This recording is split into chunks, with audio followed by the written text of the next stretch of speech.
and thank you everyone for joining. And seems to be good representation here from across the globe, which is always great to see. COVID obviously makes it very difficult for all of us to visit each other's beautiful countries, but hopefully that will become something that we can start to do again in the future. So today, I wanted to talk to you a little bit about complexity. I think the modern enterprise and any organization looking to innovate and move quickly is starting to become rapidly more complex. We saw it when cloud and SaaS started to take over many organizations, and it's actually getting a lot worse. And so the challenge here is, how do you embrace that complexity and how do you rein it in so that you can deliver better outcomes for the business? And so the agenda is this. We'll talk about connectivity and why the world of IT appears to be so complex now. I'll introduce how you rein it in, and we'll talk a little bit about our product, Kong Konnect. And then I'll show you Konnect. I'll give you a fairly high-level overview of what Konnect looks like and how it works. And you get a view of what it takes in order to rein in that complexity so that you can embrace it and become it becomes a competitive differentiator for you in the industry. And then we'll have a Q&A. If there's any burning questions people have along the way, please feel free to type it in the chat, or if you want to come off mute and interrupt me, I won't be offended, and we can have a chat about that as we go. So here's a couple of buzzwords that I think many of you have either seen or perhaps are already very familiar with. These are some terms that I start to hear a lot about in as a whole. So when I talk to customers, these words start to come up a lot. Some of them, especially things like digital transformation and API economy, they came up a little bit a while ago, but now we start to see more and more of it. And some of these other terms, some are nascent and some are very, very popular inside of organizations. Well, why is that? And the reason we're starting to hear those sorts of words used more often, those buzzwords thrown around more often, is because every organization that we speak to is under an incredible amount of pressure to innovate. That's all of our fault. We are all customers of these businesses. We are digital citizens. We're putting a lot of pressure and demand on these organizations to understand us as their customers better, to deliver a seamless digital experience with more personalization, more specialization, and more attachment to us as customers. And that's a hard thing to do. And so all of these organizations are finding ways to use technology to innovate on that digital front. And so many of those buzzwords that you saw on that previous slide are actually relating to the technologies that these organizations are starting to embrace, these modern architectures that they're starting to lean into in order to provide the level of agility that they need and the level of pace of innovation that's required to remain and to become and sometimes remain competitive in this digital landscape. And so these organizations are on this digital journey. Many of them are trying to find ways to modernize legacy systems by exposing and modernizing access to those systems as APIs. Further along that maturity curve, organizations are breaking up those monolithic applications into smaller services, and they're starting to replace them with cloud-based applications and SaaS-based offerings, and then build new capabilities around those smaller components and those services that they're able to expose within inside of the organization. And the very modern digital enterprise is assembling very rapidly new composite capabilities out of reuse and self-service of those applications and those APIs that are being exposed through those modern architectures. And what this is leading to is an explosion in the number of services required for the organization to assemble and harness in order to deliver upon those new composite applications. Years ago, these organizations had a small number of very large on-premise key or pillar applications. And over time, those applications, some of them are lifted and shifted to the cloud, some of them were replaced by SaaS-based offerings. And we started to see a few different services and APIs exposed on the back of that.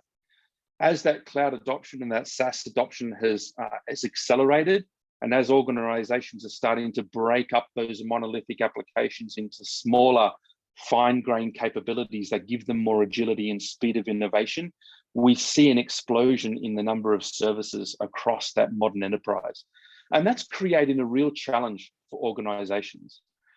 Gone are the days of where IT was very centralized and very monolithic. It's now a very decentralized and a very decoupled and very complex IT organization that embraces many, many different clouds, many, many different SaaS offerings, and all these different pockets of applications and technologies and components that are being built across the enterprise that are exposing the capabilities of services and as APIs. And therein lies the challenge. You can see the complexity growing across these organizations, and there needs to be a way to bring that all together for the purposes of service connectivity. And there are many different types of connectivity. When we talk to organizations who are on this journey, we realize that connectivity exists between applications. Companies are using integration and APIs to be able to stitch together different applications across the organization, as well as different components within an application. So for organizations that are building new capabilities themselves, that are becoming more engineering-led, companies that are becoming software organizations themselves, starting to use connectivity between the various components. There's microservices that exist within the domain of that application.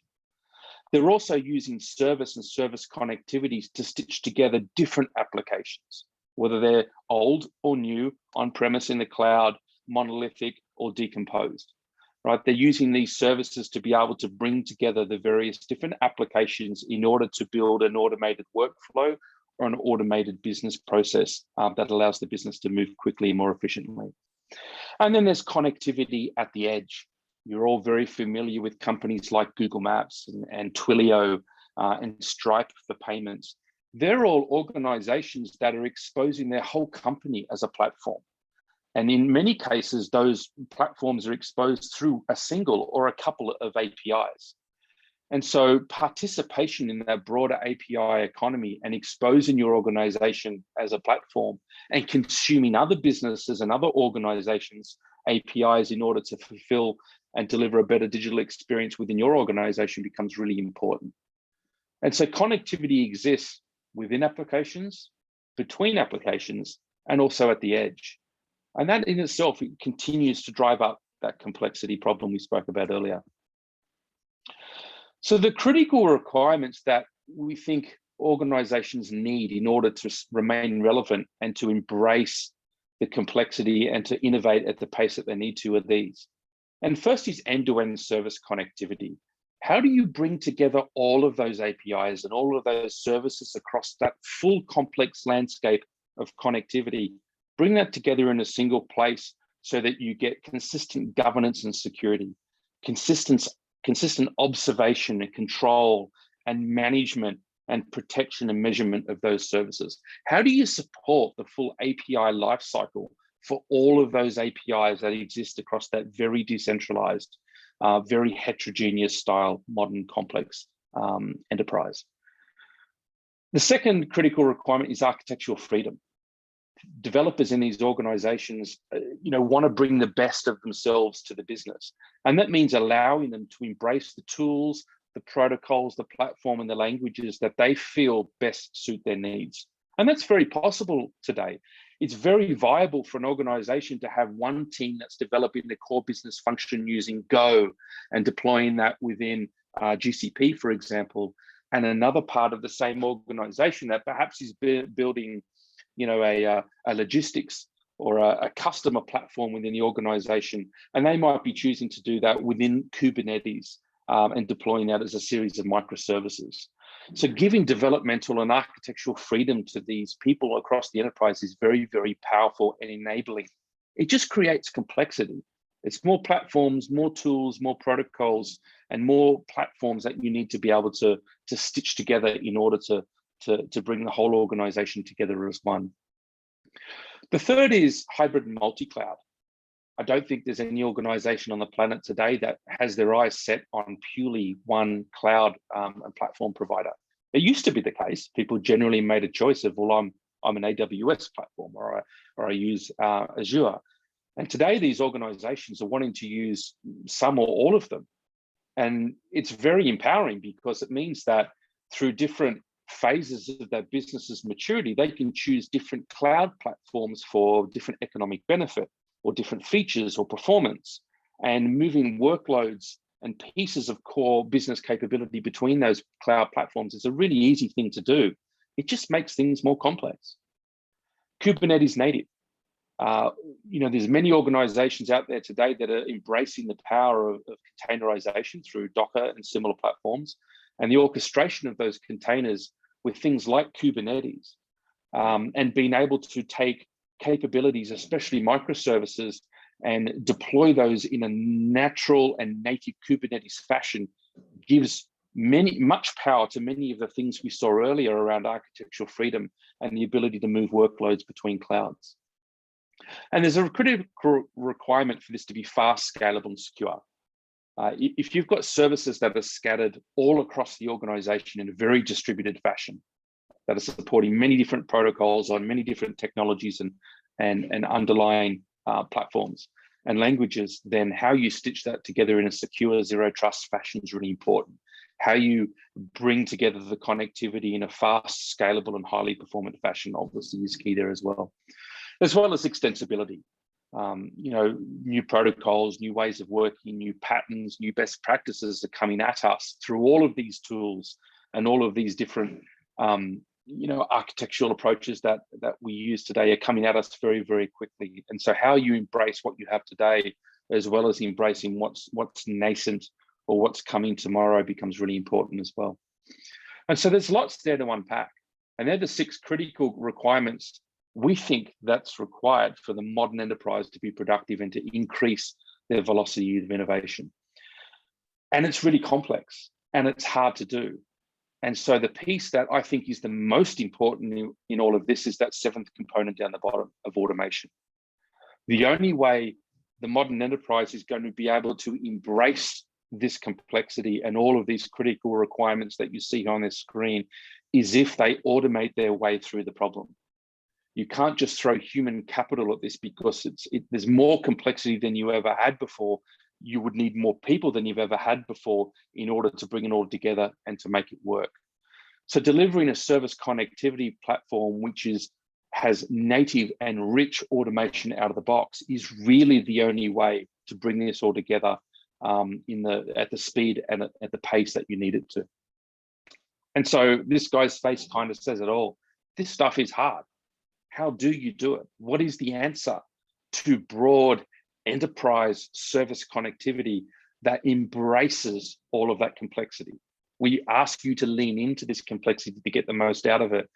And this guy's face is kind of, the reaction for many customers when they realize the complexity in front of them and they understand that there is a real challenge here in bringing this together in such a way as that they can use it to reduce cost, increase efficiency, and mostly increase the velocity of innovation within the business.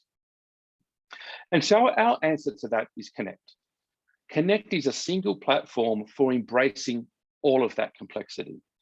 It provides support for all of the modern protocols and emerging ones that we see out there across the organization and broadly across the industry. We have support for all of the cloud providers and do that in a multi-cloud and hybrid cloud fashion. We are native and natural to tools like and platforms like Kubernetes. We don't use Kubernetes in a way that's different to how any other organization would embrace Kubernetes. We're native to Kubernetes and we're natural to Kubernetes. So an operator inside of a customer that was used a lot of Kubernetes could embrace the power of Kong and embrace the power of Kong Konnect without having to work differently, without having to use any different tools. They still could take that very declarative GitOps style approach to how you manage resources within Kubernetes, and that includes Kong and Kong Konnect. It's a very extensible platform. It's very fast, scalable, and secure. It's a single platform for embracing all of that complexity, allowing you as practitioners to lean into that complexity, knowing that we've got your back and we're giving you a single platform to automate the way you stitch all of that complexity together in order for you to innovate faster. And the business outcomes are quite rich. Organizations are finding ways to increase their agility by embracing many of those technologies and those newer tools and those buzzwords I described earlier. And on the back of that, when they're stitching those tools and services delivered in those tools together with something like Kong, they're able to increase the pace of innovation. They're able to capture new business opportunities on the back of that. The developer productivity is increased. Self-service and reuse of existing capabilities goes through the roof, which means that the business is able to very rapidly innovate and deliver new digital capabilities without a heavy dependency upon an IT organization, without having to wait for IT to deliver capabilities, because they can self-service on top of the stuff that's already made available and discoverable across the business. And all of that also allows for an increase in time to market with automation. You can get this done really, really quickly because so much of it is automatable. And you can automate that in a way that's very native and very natural to the sorts of tools and platforms and environments and processes that you have in place already today. So this is Kong Konnect. It's an end-to-end service connectivity platform which supports all of those different types of connectivity we spoke about earlier. API gateway connectivity for edge, for exposing and managing APIs out into the broader API economy, or for the consumption of them. And for connectivity and API management between applications. It also has support for mesh. So if you're thinking about a microservices approach to deployment, and you use Kubernetes, for example, and you want to have a service mesh, then Kong Konnect supports and provides a service mesh capability as well. And that could be for intra-application service connectivity, for wiring up all of the different microservices that describe a domain or that describe an application, and stitch together to deliver a composite capability. And there's also native support there as a Kubernetes ingress controller. And so when you have a requirement for external services or application services to talk into a Kubernetes microservices cluster, then you can do that in a very native fashion, and also support for calling out services from within the mesh out to an API gateway. We also have the ability to support and deliver the whole Kong platform natively inside of Kubernetes itself. So very flexible deployment options. And you'll see that down the bottom. We have support for all the different cloud providers, where support for the various different containerization and orchestration platforms. The runtime is based on Nginx, so it's very small, very lightweight, very highly performant, and very easy to containerize, very easy to deploy inside of Kubernetes, very easy to deploy natively inside of platforms like AWS, Azure, and GCP. And then there's two different runtimes shown here in the middle. So the API gateway runtime for that edge connectivity or inter-application connectivity, and then there's the mesh runtime for intra-application, sort of more east-west traffic between different components, different microservices within an application domain. And then there's a single management or control plane, and that contains all the pieces that you need to be able to bring together those services for discovery, for cataloging, for making available developer portals so people can understand and learn about APIs and self-service and reuse them and attach to them. Support for observation and analytics and measurement of those APIs, and control and security and protection of them as well. There's a couple of different ways you can deploy Konnect. You can take it as a self-managed topology where it's something that you own the deployment aspects of, both the data planes where your APIs are actually running, as well as the control plane, which is the management components that you would be using to provide the observability and management on top of that. And then on the right is probably what's becoming the more popular deployment option, which is use Konnect as a SaaS offering to give you that SaaS hosted single control plane aspect. So all you need to do is log in through a web browser, and we take care of providing all of the Service Hub, Runtime Manager, Portal, and Vitals components as a service to you. And then the data planes become the pieces that you can deploy wherever you see fit. So if you wanted to deploy API gateways in AWS, that's great. If you want to deploy Kong Mesh inside of Kubernetes, inside of Azure AKS, that's fine, right? You have lots of flexibility on where you deploy those runtimes, and all of them will report back up to that Konnect SaaS-based control plane for the purposes of management and control. And you've got some options on how you want to get started using this. There is a free tier where you can go and self-sign up and start to use Konnect and see if it's useful for your organization and get a feel for how it works. There's an enterprise offering. So if you have more of a richer requirement for enterprise grade features and a broad deployment across your organization, come and talk to us and we'll be happy to share with you what that looks like. And then there's a piece in the middle, which is what we call Konnect Plus. And it's designed that you just swipe your credit card and you get more than what you would get in free. And it's a good starting point for many organizations that want to start to embrace a service connectivity platform to allow them to embrace that complexity of a modern enterprise in order to start to deliver innovation faster than you could before. So let's go and have a look at Konnect and see how some of this hangs together. First thing I'm going to do is log into the Konnect SaaS-based control plane. So when I log in here, what you will see appear is, first and foremost, is Service Hub. Service Hub is really a catalog of all the services that I have across my broader enterprise in a single place, in a single catalog, so that I can get seamless visibility of what services exist across the enterprise, regardless of how they're implemented. This example here looks and feels a lot like perhaps an insurance company. And so they might have thousands of services, perhaps tens of thousands, but I've just shown 7 here to make it really easy. The address API could very well be an API that sits on top of Salesforce, for example.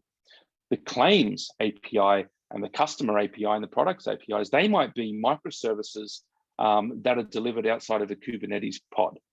And so some of these other APIs here might be deployed inside of GCP running in with Go or Rust, or built in Java running on a JVM somewhere. It really doesn't matter. The ability to be able to register and proxy all of those services through here into Service Hub gives you that single catalog and a single place to view all of the different services and the many versions of them if multiple versions do exist. So what I'm going to do here is I'm actually going to go and show you the life cycle of creating a new service. I'm going to use an API which exists out on the internet, which is the Pet Store API. So you'll see here, if I call this service out on the internet, it's going to return from a sort of a hypothetical pet store a list of all the pets that are available for purchase. We can see here in particular, there's a fish. So if I do a search again, just using that particular pet ID, you'll see that that API call will return to me the information related to that fish. And you never know, it's available. I might choose to go down and purchase a fish later on today. That's an unmanaged API. That's an API that's not cataloged, not visible, not documented, not secured, and not protected. So let's fix that problem. It might be an API that's deployed inside of a Kubernetes cluster running on AWS. I don't know, but it doesn't matter, right? We're embracing all of those platforms in terms of bringing together those different services for the purposes of governance and control. So the first step here is to go and add a new service. I'm going to call it Pet Store. I'll give it a version number. This will be version 1.1, just for something a little bit different. And I'll give it a name. So that creates a new entry for this service inside of the Service Hub in Konnect. And you can see here that it shows some analytics and some vital statistics around the consumption of that API.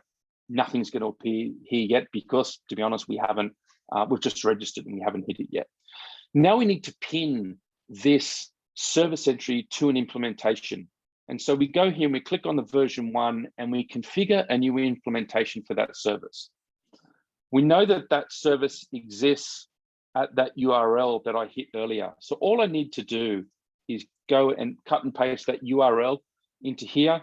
There's some advanced fields you can configure it in here if it makes sense to you. I don't need to in this particular case. You can specify specific protocols that you may support.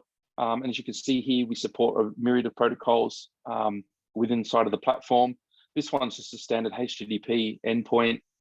We can specify which of the REST-based verbs we will support. I'm going to allow that to be a default for all of them. And I'm going to give it a path. And what that really does is it says, when I reference this service with /petstore as part of the URL, I want it to reflect the implementation at that back end, which is that URL we spoke about earlier. And when I click create, that will go and register a new service for me with an implementation applied to it. So here's that service called directly, as we saw before, but now I can go and call that service using pet store. I'll take that same pet ID that we captured before, because these pets sell fairly quickly, so I want to make sure I get a relevant one. You can see now I'm calling my local host, because I have in here, I have a runtime that's running here inside of Docker. I've got the Kong API gateway instance running in Docker, registered with Konnect, and you can see here that that is the runtime which is paired up with this particular environment. So when I now call localhost port 8000 /petstore, which was that path we registered earlier, and passing that pet ID, you'll see that I get that same pet information coming back. But you'll also notice there's a couple of additional headers that have been added here along the way. And that's just proof that that calling path, instead of going directly to the API endpoint as an unmanaged, unprotected API, I've now gone through Kong API gateway so that all of that security, control, and protection can be applied at that Kong API gateway level. As a developer of that pet store API, I don't need to worry about how do I secure this? How do I protect it? How do I control traffic? How do I deal with different consumers of this API? I can just focus on building the best pet store API using the best language, the best tools, the best protocols, and the best patterns to deliver the best result in terms of that API, and let a single service connectivity platform like Konnect deal with all of the heavy lifting around the rest of the API lifecycle. And so you'll also see some consumption statistics start to appear in Vitals here. This API has a Swagger specification associated with it already. I used, where is it? I need to go in the version here. I used a tool called Insomnia, which is our API design, test, and debugging tool to build that specification. And I can simply consume that YAML file here inside of the service implementation so that I can document this in a developer portal. And that will be our next step. So the next step for us to do is to go back to that service implementation for that particular API. You'll see it here in Pet Store. I can go and I can enable application registration because I want to have developers that consume this API register to get access to it so I can track them. I can specify, there's a lot more options available here. I've just got 2 turned on, but I can specify how people will authenticate to this API and whether I automatically approve requests to get access to the API or not. And then I can go ahead and publish that to a developer portal.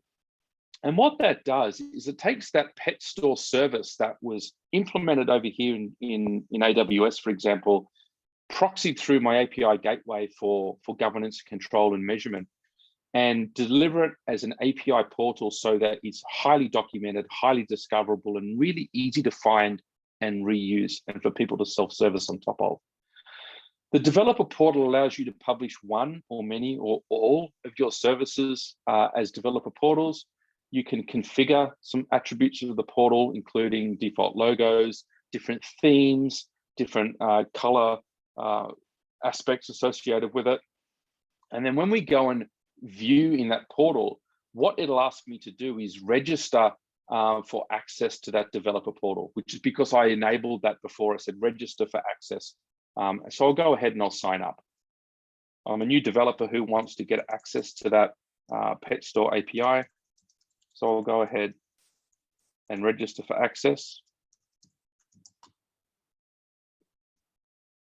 That will then send me, oh, sorry, I've already registered for this guy. I did this earlier, so I don't need to actually go ahead and do that. I can log in.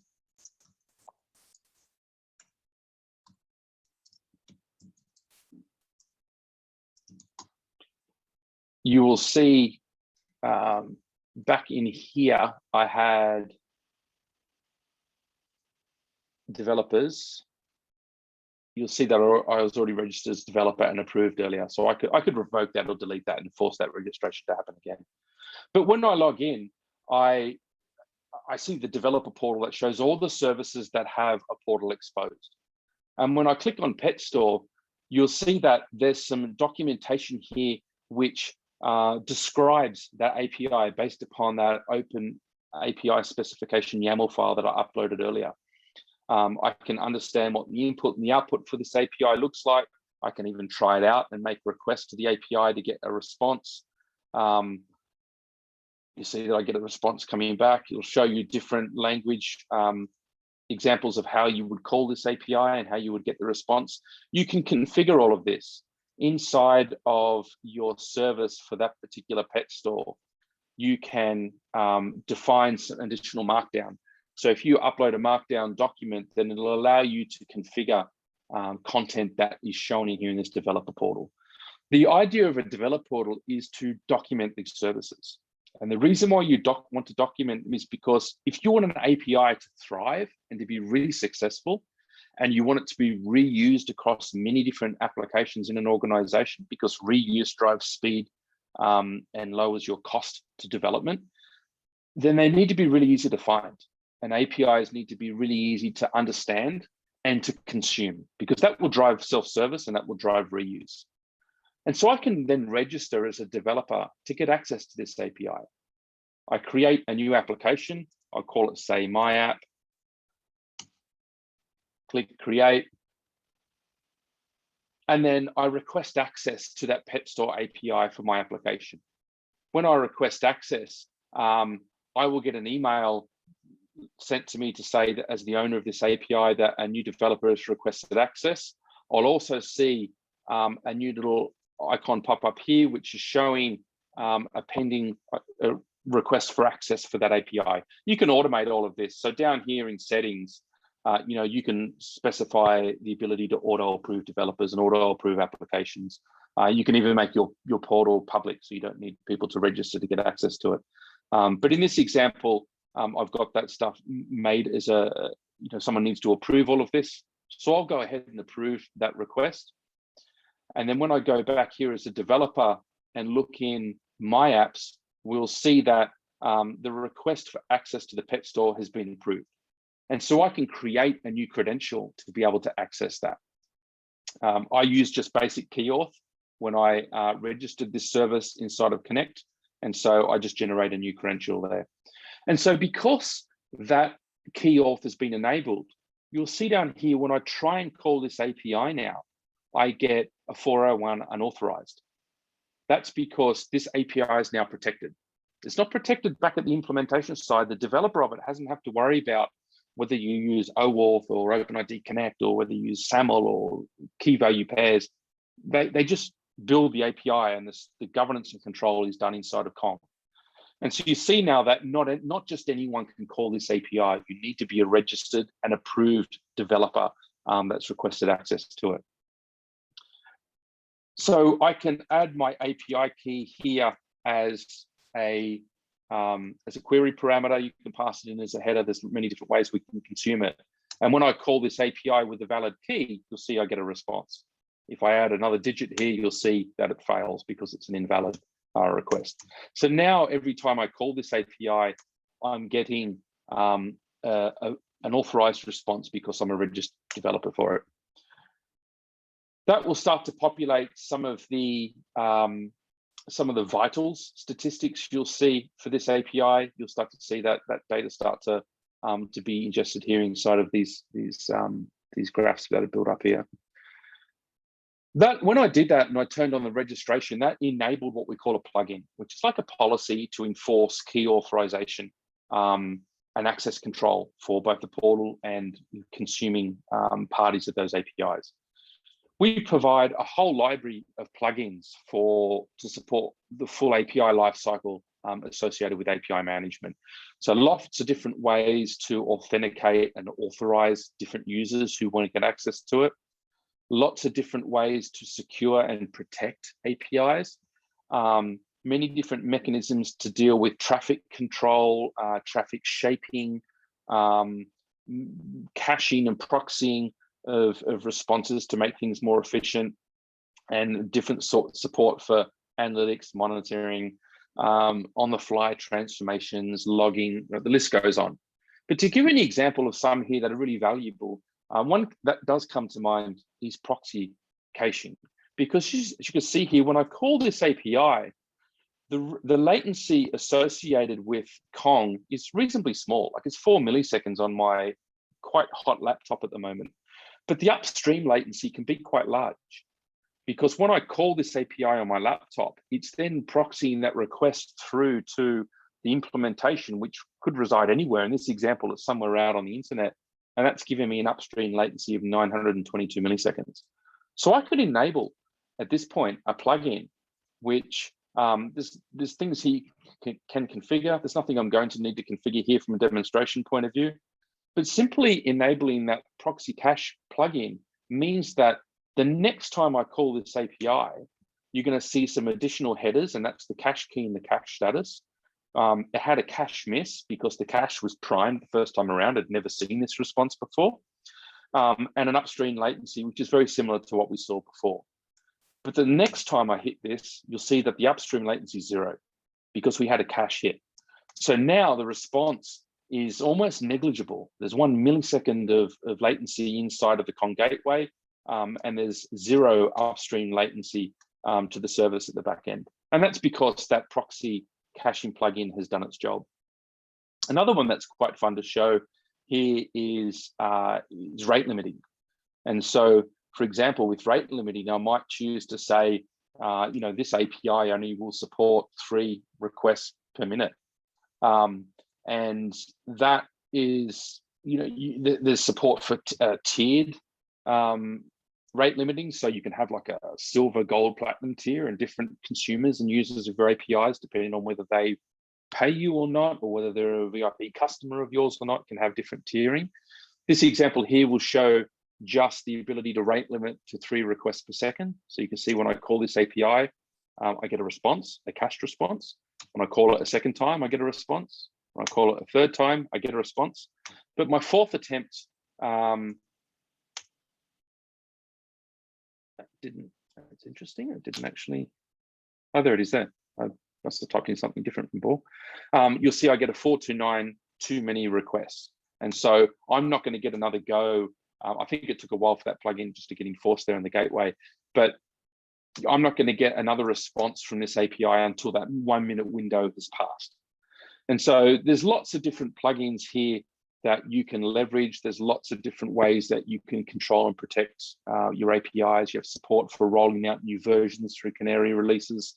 You can cache responses, rate limit responses, not only for REST or even SOAP-based URLs or APIs, but also GraphQL-based ones. There's lots and lots of different capabilities here that you can take advantage of. And so that will then build up an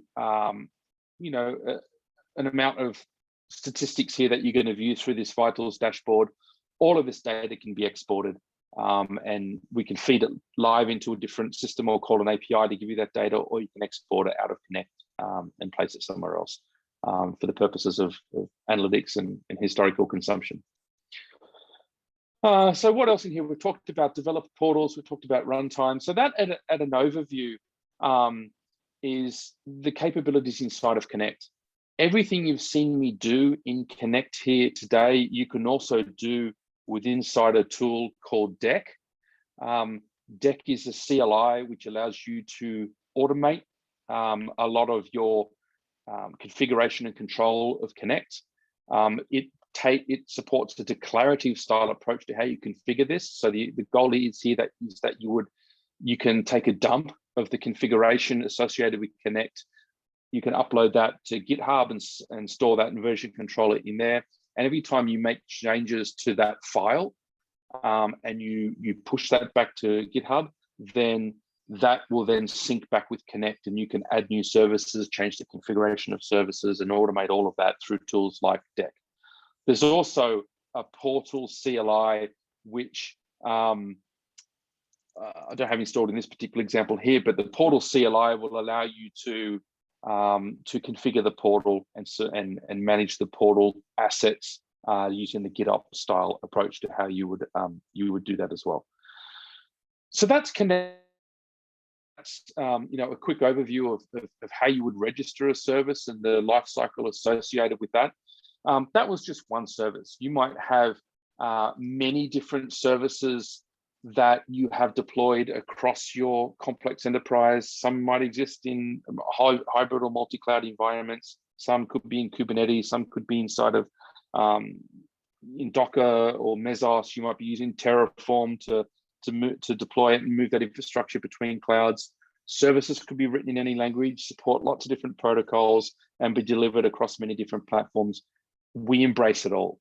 We love that complexity. We help you stitch it together to make it seamless and really easy to stitch together and give you management control and visibility of those APIs and those services. Because when you do, you can self-service and reuse those APIs much, much easier. It allows you to build those new composite applications far more quickly, and your digital innovation will increase in scale and will increase in pace. With that, thank you, and I'll open it up to any questions.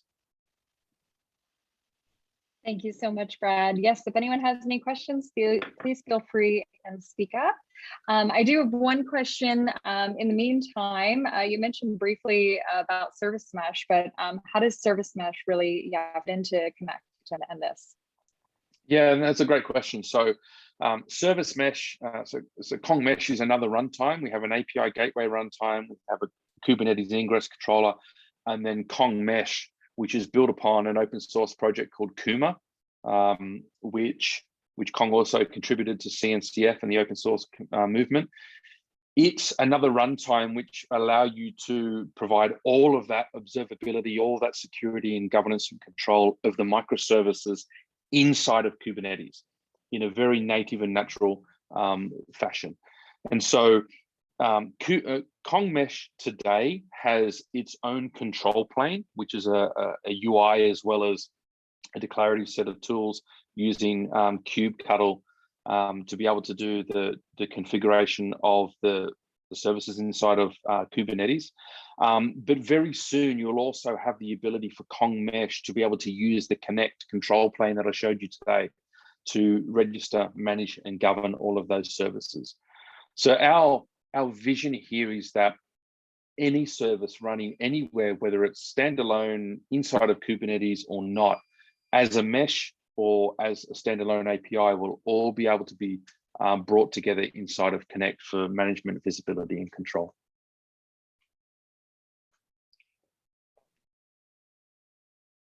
Awesome, thank you. And let's see, I have another question here. You mentioned a developer portal, but can you expand upon the importance of that developer portal? Yeah, I can't stress the value of a developer portal and the right mindset in the organization to how you use one.